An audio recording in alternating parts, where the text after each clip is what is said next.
exactly what that meant. A child knows what that meant. If you're the FBI director and you don't know what that meant assassination. And it says it loud and clear. Now, he wasn't very competent, but he was competent enough to know what that meant. And he did it for a reason, and he was hit so hard. Because people like me, and they like what's happening with our country. Our country's become respected again, and all this. And he's calling for the assassination of the president. Obviously, he apologized and said he did. Well, he apologized because he was hit. Look, he's a very bad. What do you want to see happen? He is a. What do you want to see happen? I don't want to take a position on it because that's going to be up to Pam and all of the great people. But I will say this: I think it's a terrible thing, and when you add his history to that, if he had a clean history, he doesn't. He's a dirty cop. He's a dirty cop. And if he had a clean history, I could understand if there was a leniency. But I'm going to let them make that decision. Well, right on cue, while Donald Trump is drowning in the polls, while he's doing a terrible trip through the Arab world that looks like he's selling the presidency and U.S. foreign policy to the highest bidder, to countries that have no respect for human rights, while he's taking a $400 million plane bribe from them. He's got to distract from all of that. So what does he do? He and all of his social media influencers that work for him and Kristi Noem and his sons and everybody else, what do? They say that James Comey, the former FBI director, because he posted a photo on his social media of something he found on the beach, is calling for Donald Trump's murder. I'm Michael Popok. I'm hot and bothered today. Let's jump into Donald Trump checking off another mark on his list of retaliation and retribution. He's got it in for James Comey ever since he was involved in the Russia collusion investigation, working alongside Robert Mueller, the special counsel. So James Comey, who's been very public, the end of his term as FBI director was a little bit turbulent, let's just say. He was accused of making sure that Hillary Clinton didn't get elected president because he announced that he was investigating the email server issue just days before the election. That James Comey, but he's sort of seen God since then. He's written several books that suggest that he understands what tyranny is all about. And he understands what Donald Trump is all about. And that has put him on a crap list for Donald Trump. Now, James Comey's walking down a beach walk and nobody suggests it's James Comey, put shells on the beach. I'll put up the picture here. Put shells on the beach in his social media post that spelled out 8647. 8647. No, it's not the last four digits of some long lost phone number or pop song. 86, as we know, if you work in restaurants, means we're out of it or get rid of it or, stop allowing it to be ordered. Although it looks like in the Urban Dictionary, it could also be slang for taking out something or getting rid of something. Getting rid of something is probably the right interpretation under this scenario. And 47 may refer to Donald Trump's current number as president. 8647 is like saying if you're at the restaurant, 86 the hash. Don't sell it. We're out of it. Get rid of it. Take it off the menu. Take Donald Trump off the menu. Murder, assassination. Well, to Kristi Noem, it's a murderous hue and cry of James Comey, the former FBI director. And then they activate all of their others. So you've got, Don Jr., the former FBI director just called for my dad's murder. Okay, I think we're taking this to a ridiculous extreme, right? Then on top of that, you've got Kash Patel making a statement that says, we are fully aware of all the social media posts of the former FBI director. Get ready, Kash Patel, because one day you're going to be a former FBI director. And when the Democrats take back the White House and take back the FBI position and the Department of Justice and Homeland Security, you're setting a blueprint about how you want to be treated in the future. Are you not? Are you that short-sighted that you don't understand that if you attack people like Trump attacking General Milley of the Joint Chiefs of Staff, or taking away security clearances from people like Joe Biden and Hillary Clinton and others, that turnabout is fair play? It'll be done to you. Goose gander, if you will. And so, look, should the former FBI director have posted something whimsical on his social media that somebody else had put on the beach? I don't know. I mean, the guy's retired. He can do really what he wants. Is it a call for the murder of Donald Trump while he's abroad?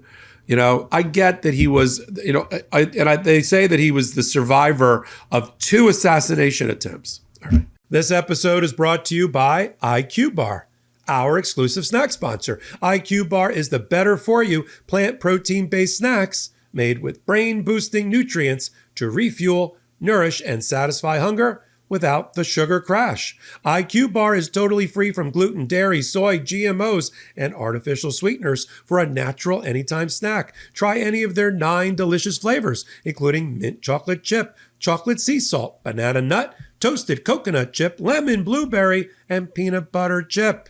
With over 20,000 5-star reviews and counting, more people than ever are starting their days on the right foot with IQ Bar's brain and body boosting bars, hydration mixes, and mushroom coffees. Obviously, these bars taste great, but the real benefit is how they make you feel. When I got my IQ bars, I feel good, knowing that I'm taking something with brain nutrients that support sustained cognitive performance. And right now, IQ Bar is offering our special podcast listeners 20% off all IQ Bar products, plus get free shipping. To get your 20% off, text Legal AF to 64,000. Text Legal AF to 64,000. That's Legal AF to 64,000. Message and data rates may apply. See terms for details. Listen, we all watched the video in Butler, Pennsylvania. I don't know what hit Donald Trump's ear. I doubt it was a bullet, because I don't think he'd have his head connected to his neck if that were the case. I mean, they have this whole mythology about Donald Trump with his hands up and, he just quickly moved his head to see that phony chart behind him. And thank God for the audio-visual aids worker, because if it wasn't for her, and yes, there were bullets. Obviously, there were people who died on the stage in support of Donald Trump. Probably a piece of plexiglass, but in any event, I'll take it at its word that it was an assassination attempt that he survived. The second one, the guy who's the crazy guy that's sat on the bush at the golf course all day with a gun. I mean, I don't know if that's an assassination attempt. It's an attempt at an attempt. In any event, it's part of the martyrdom of Donald Trump. And so, of course, in the same breath, they have to say, well, the person who was the target of 2 assassination attempts and is overseas, the FBI director shouldn't be calling for his assassination. I don't really take it that way. I think it was more whimsical, more cheeky than that. As J.D. Vance would say, if the shoe was on the other foot, when did we lose our sense of humor? When do we become so humorless as an American people? Yeah, when did we? When did we? Now, if they didn't like that, they're going to hate when they get the tape of Bruce Springsteen, my hometown, Asbury Park, New Jersey. Shout out to Bruce. We know some people in common, Bruce. When he was up in Europe doing a tour, and he talked about living in the time of Donald Trump's tyranny and him being a fascist, effectively, and from the stage to a lot of applause, especially in the European community. Let's roll the Bruce Springsteen clip. In my home, the America I love, the America I've written about, that has been a beacon of hope and liberty for 250 years, is currently in the hands of a corrupt, incompetent, and treasonous administration.